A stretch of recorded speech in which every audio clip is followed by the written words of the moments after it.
Hello friends, today we will discuss a very important part of UGC NET preparation, that is English in India and its history, evolution and futures. In this part, we will cover an introductory part of this chapter, a brief history of English language and the rise of English language. Now I will introduce this topic to you. The English as a language in India has a history of more than 300 years.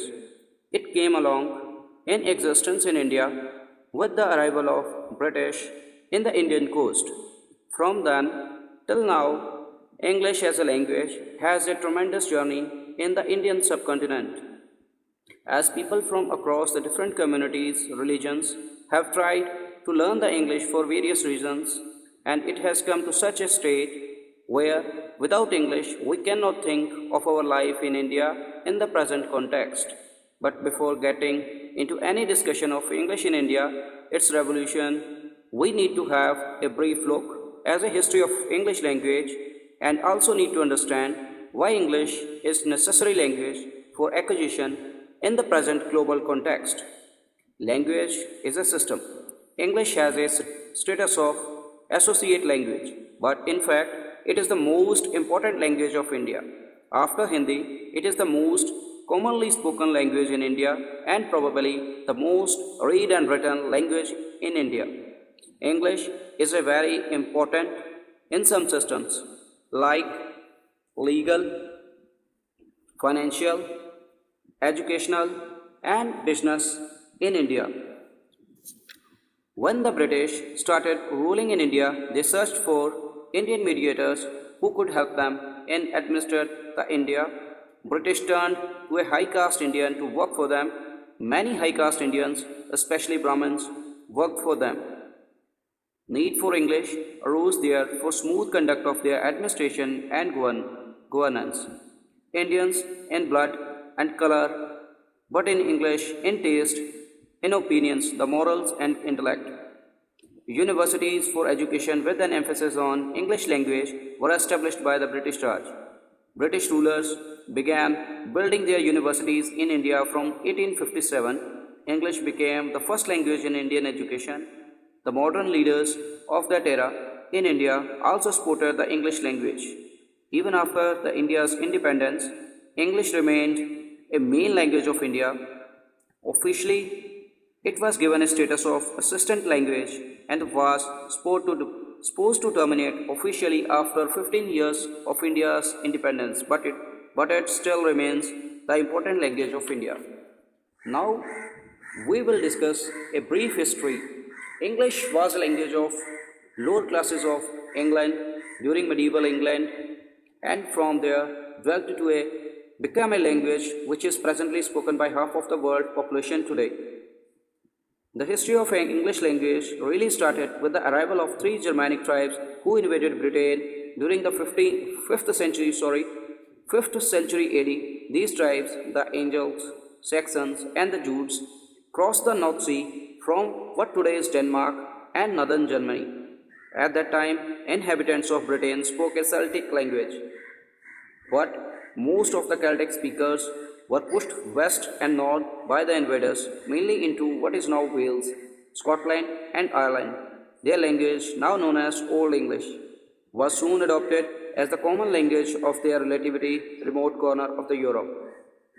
Vikings were a tribe of Nordic people that ransacked their way through the northern and the northwestern Europe 100 or 112 years ago. Their invasions got old English mixed up with the Old Norse, the language of the Viking tribes. Old Norse ended up giving English more than 2000 new words. Although the English was spoken widely on the British Isle by the 1000 AD, the Norman invasion established French as a language of royals and power. English language was left to the peasants, and despite its less glamorous status, it continued to develop and grow by adopting a whole host of Latin and French words. By adopting and adapting the French words, English language also became more sophisticated through the inclusion of concepts and the words like liberty and justice.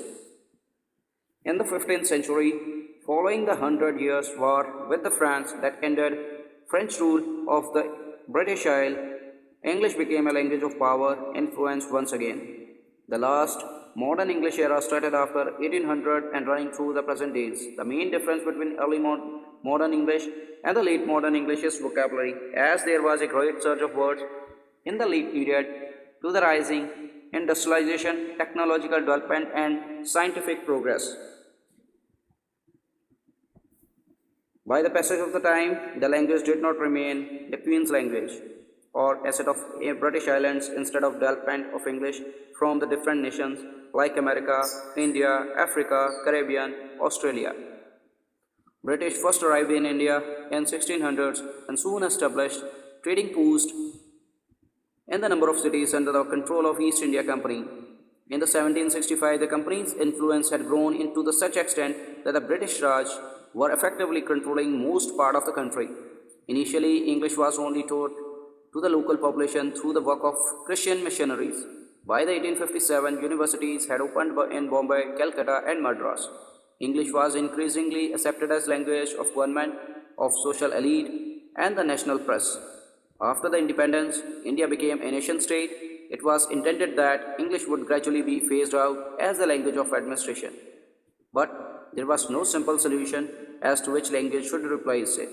It must be remembered in that case of India, with over 900 million people, more than 1,000 languages, it is difficult to choose a single national language.